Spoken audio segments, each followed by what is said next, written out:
Hello बच्चों, नमस्कार। स्वागत है आप सभी लोगों का आपके अपने YouTube परिवार अप्लाइड ज्ञान में।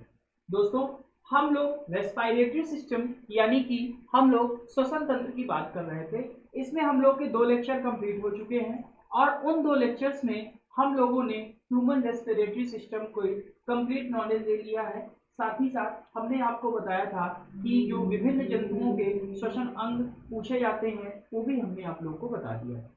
अब आज का जो हमारा रेस्पिरेटरी सिस्टम का है लास्ट पार्ट है और इसमें हम टाइप ऑफ रेस्पिरेशन के बारे में जानेंगे और उसके बाद जानेंगे श्वसन से संबंधित प्रमुख रोग जो एग्जाम्स में अक्सर पूछे जाते हैं। ठीक है, चलिए तो आज का जो टॉपिक है शुरू करते हैं। आज का जो हमारा मेन टॉपिक है वह है श्वसन के प्रकार यानी कि टाइप्स ऑफ रेस्पिरेशन। श्वसन कितने प्रकार का होता है? तो आप कहेंगे श्वसन 2 प्रकार का होता है। एक होता है ऑक्सी श्वसन और एक होता है अनऑक्सी श्वसन। ऑक्सी श्वसन को इंग्लिश में कहते हैं एरोबिक रेस्पिरेशन, अनऑक्सी श्वसन को इंग्लिश में कहते हैं एनएरोबिक रेस्पिरेशन। अब ऑक्सी श्वसन नाम से ही क्लियर हो रहा है कि जिस श्वसन में ऑक्सीजन की मात्रा होगी उसी को ऑक्सी श्वसन कहेंगे। अनऑक्सी श्वसन नाम से ही क्लियर है कि जिस श्वसन में ऑक्सीजन की मात्रा नहीं होगी उस श्वसन को अनऑक्सी श्वसन कहेंगे। तो जी हाँ दोस्तों, बिल्कुल वही है और इसकी जो है कंपैरेटिव स्टडी करेंगे यानी कि तुलनात्मक अध्ययन करेंगे कि ऑक्सी श्वसन क्या होता है और अनऑक्सी श्वसन क्या होता है। तो शुरू करते हैं। सबसे पहले जानते हैं ऑक्सी श्वसन के बारे में। तो भाई ऑक्सी श्वसन जो होता है तो ऑक्सी श्वसन ऑक्सीजन की उपस्थिति में होगा, पहला पॉइंट। दूसरा पॉइंट, ऑक्सी श्वसन आपका कोशिका द्रव्य और माइटोकॉन्ड्रिया में होता है यानी कि यह साइटोप्लाज्म और माइटोकॉन्ड्रिया बोथ जगहों में यह होता है। उसके बाद तीसरा पॉइंट कि ये जो ऑक्सी श्वसन होता है यानी कि ये जो एरोबिक रेस्पिरेशन होता है इसमें हमें अत्यधिक ऊर्जा प्राप्त होती है। कितनी ऊर्जा प्राप्त होती है? तो 36 एटीपी यानी कि 36 एटीपी ऊर्जा प्राप्त होती है।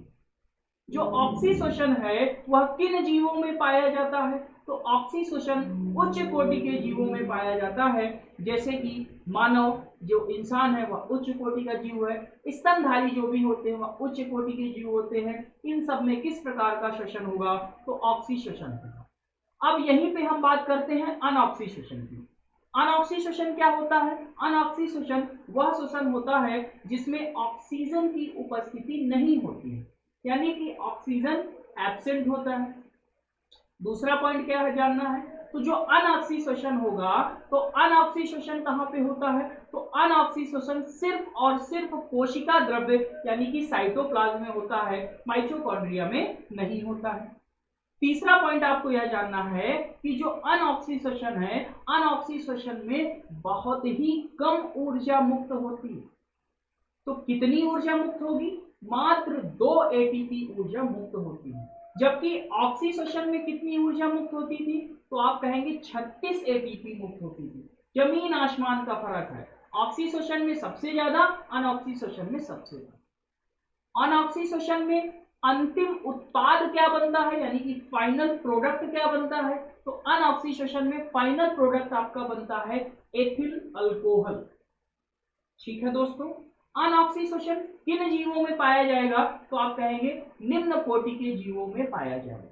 जैसे निम्न कोटि के जीव जैसे जीवाणु हो गए, नील हरित शैवाल हो गए, प्रोटोजोआ हो गए, इन सब में किस प्रकार का श्वसन पाया जाएगा? तो आप कहेंगे अनऑक्सी श्वसन पाया जाएगा। तो यही है ऑक्सी और अनऑक्सी श्वसन जो मैंने यहाँ पे बोर्ड में लिख दिया है और यही सारी चीजें मैंने आपको समझा दिया। पहला पॉइंट, ये जो ऑक्सी श्वसन है ऑक्सी श्वसन में ऑक्सीजन की उपस्थिति में होता है, अनऑक्सी श्वसन ऑक्सीजन की अनुपस्थिति में होता है। पहला पॉइंट आपका क्लियर हो गया। दूसरा पॉइंट, यह जो ऑक्सी श्वसन है यह कोशिका द्रव्य यानी कि कोशिका द्रव्य को इंग्लिश में कहते हैं साइटोप्लाज्म, यह कोशिका द्रव्य तथा माइटोकॉन्ड्रिया में पूर्ण होता है। ठीक, जबकि ये जो एनएरोबिक रेस्पिरेशन है यह सिर्फ कोशिका द्रव्य में पूर्ण होता है। ऑक्सी श्वसन हमारा साइटोप्लाज्म एंड माइटोकॉन्ड्रिया में दोनों में पूर्ण होगा, जबकि अनऑक्सी श्वसन सिर्फ और सिर्फ साइटोप्लाज्म में पूर्ण होगा। उसके बाद तीसरा पॉइंट है कि भाई अगर ऑक्सी श्वसन हो रहा है तो हमको जो हमारा फाइनल प्रोडक्ट है क्या बन रहा है? तो फाइनल प्रोडक्ट बनता है यहाँ पे कार्बन डाइऑक्साइड, जल और ऊर्जा। लेकिन अनऑक्सीशोषण में फाइनल प्रोडक्ट क्या बनता है, तो आप कहेंगे एथिल अल्कोहल, जिसको C2H5 बोला, C2H5OH बोला जाता है। ये इंपॉर्टेंट है, पूछा जाता है भाई, इंपॉर्टेंट लगा लीजिएगा। पूछा जाता है कि अनऑक्सीशोषण में अंतिम उत्पाद क्या होता है, तो अनऑक्सीशोषण में अंतिम उत्पाद एथिल अल्कोहल होता है। फिर चौथा पॉइंट क्या है कि ऑक्सीशोषण में अधिक ऊर्जा प्राप्त होती है। कितनी ऊर्जा प्राप्त होती है, तो 36 ATP ऊर्जा प्राप्त होती है। अब आपके दिमाग में आ रहा होगा कि सर ये ATP क्या होता है, तो एक ATP ऊर्जा की करेंसी होती है, ऊर्जा की यूनिट होती है। इसका पूरा नाम है एडिनोसिन ट्राइफॉस्फेट। इसके बारे में अधिक आपको जानकारी लेना है तो मेरा जो है वीडियो सेल वाले में जाइएगा, कोशिका वाले में। कोशिका के वीडियोज में मैंने ये सारी चीजें डिटेल में एक्सप्लेन की हुई, तो वहां पे आप गो थ्रू हो लीजिए और वहां से इसकी जानकारी प्राप्त करेंगे। तो यहाँ पे ऑक्सीशोषण में हमको 36 ATP ऊर्जा मिलेगी और अनऑक्सीशोषण में कम ऊर्जा मिलती है, यानी कि 2 ATP मिलती है। ऑक्सीशोषण में अगर उदाहरण देखते हैं तो जितने भी उच्च कोटि के जीव होंगे उनमें किस प्रकार का शोषण पाया जाएगा, आप कहेंगे ऑक्सीशोषण पाया जाएगा। और जितने निम्न कोटि के जीव होंगे उनमें किस प्रकार का शोषण पाया जाएगा, आप कहेंगे अनऑक्सीशोषण पाया जाएगा। जैसे जीवाणुओं में अनऑक्सीशोषण, नीलहरी शैवाल यानी कि ब्लू ग्रीन एल्गी में भी अनऑक्सीशोषण और प्रोटोजोआ में भी अनऑक्सीशोषण पाया जाता है। एक बार इसका स्क्रीनशॉट ले लीजिए, उसके बाद फिर जो है हम इसके आगे नेक्स्ट मूव ऑन करते हैं और फिर आगे के बारे में जानकारी प्राप्त करते हैं। ठीक है भाई, चलिए अब हम पढ़ेंगे एक इंपॉर्टेंट नोट पॉइंट है जो आपको लिखना है, कार्बन मोनोऑक्साइड पॉइजनिंग, जिसको CO पॉइजनिंग भी कहा जाता है। हिंदी में कहते हैं CO विषाक्तता, यानी कि कार्बन मोनोऑक्साइड विषाक्तता, और हिंदी में इसको कार्बन मोनोऑक्साइड विषाक्तता कहते हैं, इंग्लिश में कार्बन मोनोऑक्साइड पॉइजनिंग कहते हैं। तो नोट पॉइंट डाल के इसको लिखिएगा CO पॉइजनिंग, नोट पॉइंट डाल के लिखिएगा CO पॉइजनिंग, CO पॉइजनिंग यानी कि कार्बन मोनोऑक्साइड की विषाक्तता। तो CO पॉइजनिंग क्या होती है जानते हैं। देखिए CO पॉइजनिंग यानी कि कार्बन मोनोऑक्साइड एक अत्यंत जहरीली गैस है जो ऑक्सीजन से 200 से 300 गुना ज्यादा क्या होती है, रिएक्टिव होती है। यानी कि अगर ऑक्सीजन जो है 1% काम कर रहा है तो वह 200 से 300% काम कर रही है। ठीक, तो जब भी हमारे वायुमंडल में या जब भी हमारे वातावरण में कार्बन मोनोऑक्साइड की अधिकता हो जाती है तो यह क्या करती है, यह हमारे ब्लड से 300 गुना ज्यादा तेजी से रिएक्ट कर जाती है। अब हमारे ब्लड में कार्बन मोनोऑक्साइड की मात्रा बहुत ज्यादा हो जाती है, तो जब कार्बन मोनोऑक्साइड की मात्रा हमारे ब्लड में बढ़ जाती है तब क्या होता है, तब व्यक्ति को जो है चक्कर आने लगते हैं, दम फूलने लगती है, ऑक्सीजन की मात्रा धीरे धीरे धीरे धीरे कम होती जाएगी, कार्बन मोनोऑक्साइड हावी होती जाएगी, तो व्यक्ति की दम फूलने लगेगी, सांस फूलने लगेगी, और अंततः अगर ज्यादा मात्रा में कार्बन मोनोऑक्साइड चली गई तो व्यक्ति की मृत्यु भी हो सकती है। इसी को क्या कहा जाता है, कार्बन मोनोऑक्साइड पॉइजनिंग। यानी कि जब हमारे रक्त में कार्बन मोनोऑक्साइड की मात्रा बढ़ जाती है तो इसी पॉइजनिंग को कार्बन मोनोऑक्साइड पॉइजनिंग कहते हैं। ठीक है, तो आइए इसको लिख लेते हैं, इसको लिख लेते हैं कि जब वायु में कार्बन मोनोऑक्साइड की मात्रा बढ़ जाती है तो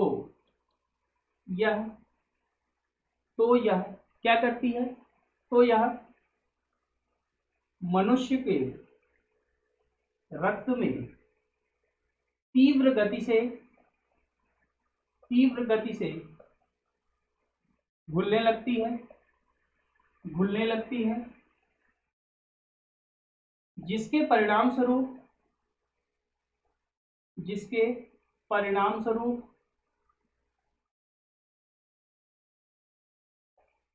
व्यक्ति का दम घुटने लगता है और अंततः व्यक्ति की अंततः व्यक्ति की मृत्यु भी हो सकती है, व्यक्ति की मृत्यु भी हो सकती है, हो सकती है। इसी प्रक्रिया को क्या कहा जाता है? कार्बन मोनोऑक्साइड पॉइजनिंग कहा जाता है। अगर हम इसकी रिएक्शन की बात करते हैं तो यानी कि अगर कार्बन मोनोऑक्साइड किससे मिल गई? हमारे ब्लड से मिल गई, यानी कि हीमोग्लोबिन से मिल गई, तो क्या बना देगी? वह HbCO बना देगी, यानी कि कार्बोक्सी हीमोग्लोबिन बना देगी। क्या बना देगी? Carboxy haemoglobin. ये सबको पता है कि यह क्या है? तो यह है कार्बन मोनोऑक्साइड, कार्बन मोनोऑक्साइड। यह क्या है? तो आप कहेंगे हीमोग्लोबिन। और इसका फाइनल प्रोडक्ट क्या बन गया? तो यह बन गया आपका कार्बोक्सी हीमोग्लोबिन, कार्बोक्सी हीमोग्लोबिन। तो ये स्क्रीनशॉट ले लीजिए, हीमोग्लोबिन, ये कार्बन मोनोऑक्साइड पॉइजनिंग के बारे में। अब उसके बाद इसका उपचार होता है। इसका उपचार क्या है तो वह भी जान लीजिए। जब कोई व्यक्ति कार्बन मोनोऑक्साइड पॉइजनिंग से पीड़ित होता है तो उस समय डॉक्टर उसको क्या देता है? तो डॉक्टर उसको कार्बोजन देता है, कार्बोजन, कार्बोजन देता है। और इस कार्बोजन में क्या रहता है? तो इसमें ऑक्सीजन रहती है और कार्बन डाइऑक्साइड रहती है। ऑक्सीजन की मात्रा कितनी रहती है? तो ऑक्सीजन की मात्रा 85% रहती है और कार्बन डाइऑक्साइड की मात्रा 15% रहती है। यानी कि जब व्यक्ति कार्बन मोनोऑक्साइड पॉइजनिंग से पीड़ित होता है तो उसके उपचार के लिए डॉक्टर उसको कार्बोजन देता है। कार्बोजन में क्या होता है? तो कार्बोजन में आपके 85% ऑक्सीजन की मात्रा होती है और 15% आपके कार्बन डाइऑक्साइड की मात्रा होती है, और जिससे क्या होता है कि व्यक्ति धीरे धीरे सही हो जाता है। तो ये था कार्बन मोनोऑक्साइड पॉइजनिंग। इससे एक प्रश्न और बनता है कि बंद कमरे में अंगीठी जलाकर नहीं सोना चाहिए। क्यों नहीं सोना चाहिए? क्योंकि धुआं जो होता है, धुएं में कार्बन मोनोऑक्साइड होती है, और कार्बन मोनोऑक्साइड अगर बंद कमरे में है तो उससे क्या होगा कि व्यक्ति के अंदर कार्बन मोनोऑक्साइड की मात्रा बढ़ती जाएगी और व्यक्ति को कार्बन मोनोऑक्साइड पॉइजनिंग हो जाएगी, जिससे व्यक्ति की मृत्यु भी हो सकती है। इसका उपचार क्या है? तो इसका उपचार है कार्बोजन। कार्बोजन में आपको 85% ऑक्सीजन और 15% कार्बन डाइऑक्साइड का मिश्रण दिया जाता है, जिससे इसकी मात्रा क्या होती है? कंट्रोल होती है। गाइस, इसका स्क्रीनशॉट ले लीजिए, बहुत ही इंपॉर्टेंट है भाई। कई बार एग्जाम्स में पूछा गया है कि कार्बन मोनोऑक्साइड पॉइजनिंग क्या होती है। सभी ने स्क्रीनशॉट ले लिया? चलिए, अब इसका जो रिमेनिंग यानी कि लास्ट पार्ट बचता है श्वसन का, वह यह है कि श्वसन से संबंधित रोग आपसे एग्जाम में पूछे जाते हैं। तो इसी टॉपिक में इनको भी हम निपटा दें। वैसे रोगों का, डिजीजेस का अलग टॉपिक है, लेकिन हम जो जो टॉपिक पढ़ते जाएंगे ह्यूमन मॉर्फोलॉजी में, उससे संबंधित उसके रोग भी उसी टॉपिक में निपटाते जाएंगे, जिससे आगे हमको दिक्कत नहीं होगी। ठीक है, तो आपकी हेडिंग होगी श्वसन से संबंधित रोग। श्वसन से संबंधित रोग, श्वसन से संबंधित रोग। तो श्वसन से संबंधित रोग कौन कौन से हैं वो जानते हैं। सबसे पहला रोग लिखिएगा तपेदिक। तपेदिक, बहुतों को तपेदिक का मतलब है ना पता होगा। पता है भैया क्या होता है तपेदिक? इंग्लिश में इसको कहते हैं ट्यूबरकुलोसिस। कुलोसिस, शॉर्ट में इसी को टीबी कहते हैं। अब समझ में आ गया तपेदिक क्या होता है? चलिए, बहुत अच्छी बात। तो क्या होता है भाई? अब इसमें प्रश्न तीन प्रकार से पूछे जाते हैं। पहला कि जो तपेदिक है यानी कि टीबी है, या जीवाणु जनित है, कि विषाणु जनित है, कि प्रोटोजोवन रोग है, कि आपका जो है फंगल रोग है। तो आपको क्या बताना है कि जो हमारा तपेदिक है वह एक जीवाणु जनित रोग है। कैसा रोग है? यह एक जीवाणु जनित रोग है। जीवाणु जनित रोग है, यानी कि यह एक बैक्टीरियल डिजीज है, बैक्टीरिया के कारण होता है। तो अब इसमें पूछ लेगा किस जीवाणु के कारण तपेदिक होता है, यानी कि कौन सा जीवाणु ट्यूबरक्लोसिस के लिए उत्तरदायी होता है। तो अब इस जीवाणु का नाम भी जान लीजिए। तो जो जीवाणु का नाम है वह है आपका माइकोबैक्टीरियम ट्यूबरकुलोसिस। जीवाणु का क्या नाम है? जीवाणु का नाम है माइकोबैक्टीरियम, माइकोबैक्टीरियम ट्यूबरकुलोसिस। ये इस जीवाणु का नाम है, इसी के कारण टीबी यानी कि ट्यूबरकुलोसिस रोग होता है। अब इसमें प्रभावित अंग भी पूछ लेता है, इससे अफेक्टेड बॉडी पार्ट क्या होता है, यानी कि प्रभावित अंग क्या होगा इस रोग से। तो इस रोग से जो प्रभावित अंग होता है वह होता है आपका श्वसन अंग ही होगा, क्योंकि श्वसन का ही हम पढ़ रहे हैं। यानी कि प्रभावित अंग होता है लंग्स, लंग्स जिसको क्या कहते हैं? फेफड़ा कहते हैं, फेफड़े कहते हैं, लंग्स है ना, तो फेफड़े कहेंगे। ठीक है, उसके बाद इसका उपचार क्या है? भाई उपचार जानना बहुत जरूरी है। कोई भी रोग है उसके बारे में पता होना चाहिए कि उसका ठीक प्रकार से उपचार क्या होगा। तो भाई इसका उपचार बचपन में ही हो जाता है, बीसीजी का टीका लग जाता है, बीसीजी की वैक्सीन लग जाती है, जिसको बीसीजी का टीका कहते हैं। बीसीजी का पूरा नाम पूछा जाता है कि बीसीजी का पूरा नाम क्या है, याद रख लीजिए। बीसीजी का पूरा नाम है bacillus Calmette, Calmette Guerin, bacillus Calmette Guerin. ये टीका लग जाता है, जन्म के 24 घंटे बाद भी दे सकते हैं या जन्म के 6 महीने के अंदर अंदर भी इस टीका को लगवाया जा सकता है। ठीक है, दो स्थितियां होती है बीसीजी की, जन्म के 24 घंटे के बाद भी दे सकते हैं और 6 महीने के अंदर भी दे सकते हैं। वो डॉक्टर के ऊपर डिपेंड करेगा कि वह किस सिचुएशन में इसको दे रहा है। इसका पूछा जाता है टेस्ट, भाई इसका परीक्षण, इसके परीक्षण का क्या नाम है, इसके टेस्ट का क्या नाम है वो भी जान लीजिए। तो इसके टेस्ट का नाम है Mantoux, Mantoux test, Mantoux test या ट्यूबरक्यूलिन टेस्ट, ट्यूबरक्यूलिन टेस्ट। ये जो है जब डॉक्टर को आशंका होती है टीबी की तो वह लिख देता है कि आप मॉन्टेक्स टेस्ट करा के लाइए, जिससे हमको पता चल जाएगा कि आपको टीबी है कि नहीं। तो स्क्रीनशॉट लीजिएगा, बहुत ही बेहतरीन जानकारी आपके सामने है। टीबी यह क्या है? यह एक जीवाणु जनित रोग है। जीवाणु कौन सा है? Mycobacterium tuberculosis. इससे प्रभावित अंग कौन सा है? लंग्स होते हैं। इसका उपचार क्या है? बीसीजी का टीका यानी कि बैसिलस कालमेट ब्यूरिनी। ये बैसिलस और कालमेट नामक वैज्ञानिकों ने इसका इजाद किया था, इस वजह से इसका नाम पड़ गया बैसिलस कालमेट ब्यूरिनी। इसका परीक्षण क्या होता है? तो मॉन्टेक्स परीक्षण या ट्यूबरक्यूलिन परीक्षण। स्क्रीनशॉट ले लीजिए भाई फटाफट। चलिए हो गया। अब हम दूसरे रोग के बारे में बात करते हैं। श्वसन से संबंधित दूसरा रोग कौन सा होता है? तो श्वसन से संबंधित दूसरा रोग है जो बहुत परेशान कर रहा है आप लोग को और 3 साल से पीछा नहीं छोड़ रहा है, कोरोना। कोरोना भी क्या है? रेस्पिरेटरी डिजीज है, यानी कि श्वसन से संबंधित रोग है। ये जो है निमोनिया का एडवांस फॉर्म है, इसी को कोरोना कहा गया है। तो दूसरा रोग जानिएगा निमोनिया, निमोनिया, निमोनिया। भाई पहले का कंपटीशन ऐसा था कि सिर्फ इंग्लिश में पूछ ली जाती थी निमोनिया की स्पेलिंग, निमोनिया की स्पेलिंग सही करके बताइए, है ना।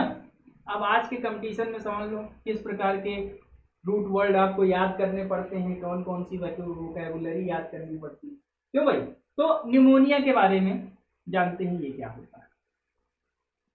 चलिए अच्छी बात है, पढ़ते रहिए, इंग्लिश भी पढ़ते रहिए, बहुत अच्छा सब्जेक्ट है, लेकिन बायो को भी पढ़िए। अब निमोनिया क्या है? तो आपका पहला पॉइंट होगा कि यह एक जीवाणु जनित रोग है, यह एक जीवाणु जनित रोग है, यानी कि यह भी क्या है? यह भी एक बैक्टीरियल डिजीज। ठीक, अब जब यह बैक्टीरियल डिजीज है तो इसके जीवाणु का क्या नाम है? इसके जीवाणु का नाम पूछा जाता है कि निमोनिया किस जीवाणु या किस बैक्टीरिया से होता है। तो आप कहेंगे डिप्लोकॉकस, डिप्लोकॉकस निमोनी, डिप्लोकॉकस निमोनी, हिंदी में भी इसको यही कहते हैं, डिप्लोकॉकस निमोनी। ये इसका जीवाणु है। प्रभावित अंग यानी कि अफेक्टेड बॉडी पार्ट क्या होगा? तो इसका जो अफेक्टेड बॉडी पार्ट होगा वह होगा लंग्स। प्रभावित अंग, प्रभावित अंग क्या होगा? तो आप कहेंगे लंग्स, यानी कि फेफड़े। क्लियर है? फटाफट स्क्रीनशॉट लीजिएगा इसका। निमोनिया यह क्या है? जीवाणु जनित रोग है। कौन सा जीवाणु? Diplococcus pneumoniae. प्रभावित अंग क्या होगा? लंग्स होगा। ठीक, चलिए अब हम तीसरे रोग के बारे में जानते हैं जो श्वसन से ही संबंधित है। श्वसन से संबंधित तीसरा रोग कौन सा है? तो श्वसन से संबंधित तीसरा रोग है आपका डिप्थीरिया। तीसरा रोग कौन सा है? डिप्थीरिया। डिप्थीरिया, डिप्थीरिया यह भी कैसा रोग है? तो यह भी एक जीवाणु जनित रोग है। डिप्थीरिया कैसा रोग है? तो आप कहेंगे यह भी एक जीवाणु जनित रोग है। पहला पॉइंट, यह एक जीवाणु जनित रोग है। भाई राइटिंग मेरी थोड़ी सी खराब है, एडजस्ट करिएगा थोड़ा सा, आप एडजस्ट करिए, थोड़ा सा मैं भी एडजस्ट कर रहा हूँ, सुधारने की प्रयास कर रहा हूँ। ठीक, अभी तक नहीं सुधार पाए, हो सकता है आप सुधार जाए। ठीक है, तो यह कैसा है? यह एक जीवाणु जनित रोग है। अब जब जीवाणु जनित रोग है तो इसमें कौन सा जीवाणु होता है? तो ये भी पूछा जाता है। तो इसका जीवाणु है Corynebacterium. Corynebacterium diphtheriae. Corynebacterium diphtheriae 4 से 6 बार पढ़ेंगे, नाम याद हो जाएगा। हिंदी में भी इसको यही कहते हैं, कॉर्नीबैक्टीरियम। Corynebacterium diphtheriae. क्लियर है गाइस? चलिए अब इसमें प्रभावित अंग क्या होगा? अब श्वसन से संबंधित है तो इसका प्रभावित अंग बहुत पूछा जाता है, क्योंकि यहाँ पे लड़के अक्सर गलती करते हैं और अक्सर धोखा खा जाते हैं। प्रभावित अंग में सबसे पहला आपका दिया रहेगा फेफड़ा। फेफड़ा यहाँ पे प्रभावित अंग नहीं होता है। फिर क्या होता है? आप कहेंगे कि हमने तो सर जी से पढ़ा है इसका प्रभावित अंग वायु नली होता है, और आप फिर जो है बढ़िया से नंबर ले आएंगे और जो फेफड़ा वाला होगा उसका गलत हो जाएगा। क्लियर है गाइस? तो याद रखिएगा डिप्थीरिया क्या है? यह एक जीवाणु जनित रोग है। इसके जीवाणु का नाम क्या है? Corynebacterium diphtheriae. इसमें प्रभावित अंग क्या है? वायु नली है। अब अगर इसके उपचार की बात करते हैं, उपचार भी जान लो भाई। तो इसका उपचार है डीपीटी का टीका। डीपीटी का टीका, इससे भाई घबराने की बात नहीं, अब चले ना जाना टीका लगवाने, ये आपके पहले लग चुका है। ठीक है, डीपीटी होता क्या है ये थोड़ा सा जान लीजिए। देखिए इसमें 3 बीमारियों का टीका लगता है। डी से होती है डिप्थीरिया, यानी कि डिप्थीरिया बीमारी का हो इसमें मिक्स है। पी से होता है परटूसिस। परटूसिस, परटूसिस को क्या कहते हैं भाई? Pertussis whooping cough. Whooping cough जो जिसको कुकुर खांसी कहते हैं, जिसको काली खांसी कहते हैं, वही उसी के लिए टीका लगता है परटूसिस। इसका जो बैक्टीरिया होता है होमोफिलिस परटूसिस होता है। टी से, तो टी से टेटनेस, यानी कि इन 3 बीमारियों का एक मिक्स टीका लगता है, डीपीटी का टीका। इसमें डिप्थीरिया, परटूसिस और टिटनेस तीनों बीमारियां कवर होती हैं। और ये आपसे एग्जाम में भी पूछा जाता है कि डीपीटी का टीका किन बीमारियों के लिए होता है? डी से डिप्थीरिया, पी से परटूसिस, टी से टिटनेस। तो इस प्रकार श्वसन से संबंधित हम लोगों ने रोगों को भी क्लियर कर लिया। एक बार स्क्रीनशॉट ले लीजिए, ले लिए। चलिए अब मैं आप लोगों को श्वसन से संबंधित 3 रोग बताया हूं। पहले मैंने क्या बताया? पहला मैंने बताया तपेदिक यानी कि ट्यूबरकुलोसिस। ट्यूबरकुलोसिस मैंने बताया यह एक जीवाणु जनित रोग है, यानी कि यह एक बैक्टीरियल डिजीज है। कौन सी बैक्टीरिया के कारण होता है? तो माइकोबैक्टीरियम ट्यूबरकुलोसिस के कारण होता है। इससे प्रभावित अंग कौन सा है? तो आप कहेंगे लंग्स, यानी कि फेफड़ा इससे प्रभावित होता है। इसका उपचार क्या है? आप कहेंगे बीसीजी का टीका, यानी कि बैसिलस साल्मेट ब्यूरिनी की वैक्सीन। फिर इसके बाद इसका टेस्ट यानी कि इसका परीक्षण का क्या नाम है? तो मॉन्टेक्स टेस्ट कहिए, चाहे ट्यूबरक्यूलिन टेस्ट कहिए। ठीक, पहली बीमारी हमने ये समझा। दूसरी हमने पढ़ा निमोनिया के बारे में। निमोनिया कैसा है? तो यह भी एक जीवाणु जनित रोग है। किस जीवाणु के कारण होता है? तो डिप्लोकोकस निमोनी के कारण होता है। प्रभावित अंग कौन सा होता है? तो फेफड़ा होता है। तीसरा हमने रोग पढ़ा डिप्थीरिया। डिप्थीरिया यह भी एक जीवाणु जनित रोग है। किस जीवाणु के कारण होता है? तो कॉर्नीबैक्टीरियम डिप्थेरी के कारण होता है। ठीक है, इसमें प्रभावित अंग कौन सा होता है? तो भाई याद रखिएगा इसके प्रभावित अंग वायु नली यानी कि विंड पाइप होता है, फेफड़ा नहीं होता है। इसी में आप कंफ्यूज होंगे और गलत करेंगे। याद रखिएगा कि जो डिप्थीरिया है, डिप्थीरिया का प्रभावित अंग क्या है, तो प्रभावित अंग वायु नली यानी कि विंड पाइप है। इसका उपचार क्या है, तो डीपीटी का टीका यानी कि डीपीटी का टीका 3 बीमारियों के लिए दिया जाता है, डिप्थीरिया के लिए, पर्टूसिस के लिए और टिटनिस के लिए। ठीक है दोस्तों, तो आज से हमने अपना जो रेस्पिरेटरी सिस्टम है संपूर्ण रूप से खत्म कर लिया। देखिए टॉपिक बाय टॉपिक जैसे हमारा होगा फिर हम प्रैक्टिस सेशन करेंगे। तो अब अगली क्लास आपकी होगी प्रैक्टिस की, यानी कि हम जो है इससे संबंधित जितने भी रेस्पिरेटरी सिस्टम से संबंधित क्वेश्चन बनेंगे वो हम आपको क्वेश्चन कराएंगे। ठीक है, तो दोस्तों अगर अभी तक आपने इसके प्रीवियस 2 वीडियोस ना देखे हो, वीडियो के प्लेलिस्ट में जाइएगा या हमारे वीडियो के नीचे डिस्क्रिप्शन में जाइएगा, सारी वीडियोस के लिंक दिए हुए हैं, वहां से आप गो थ्रू हो सकते हैं और अपनी नॉलेज को इम्प्रूव कर सकते हैं। आज का सेशन कैसा रहा आप कमेंट के माध्यम से जरूर बताइएगा। कुछ आपको सजेशन देना हो, कुछ आपको क्वेरी पूछना हो, आप जरूर कमेंट कीजिएगा। पर्सनली मैं उन सारे कमेंट्स का रिप्लाई खुद मैं दूंगा। ठीक है, आज का सेशन कैसा रहा बताइएगा जरूर दोस्तों। और हाँ, अभी तक अगर आपने चैनल को सब्सक्राइब नहीं किया है तो आपसे विनम्र निवेदन है भाई, क्योंकि ये सब आप ही लोगों के लिए किया जा रहा है इतनी मेहनत, और आप ही लोग अगर सहयोग नहीं करेंगे तो फिर कैसे कार्य होगा। तो ज्यादा से ज्यादा भाई सब्सक्राइब कीजिए चैनल को, वीडियो को ज्यादा से ज्यादा शेयर कीजिए, अच्छा लगे तो वीडियो को लाइक जरूर किया कीजिए। ठीक है, मिलते हैं अगली क्लास में, तब तक के लिए खुश रहिए, मस्त रहिए, मुस्कुराते रहिए और पढ़ते रहिए। जय हिंद।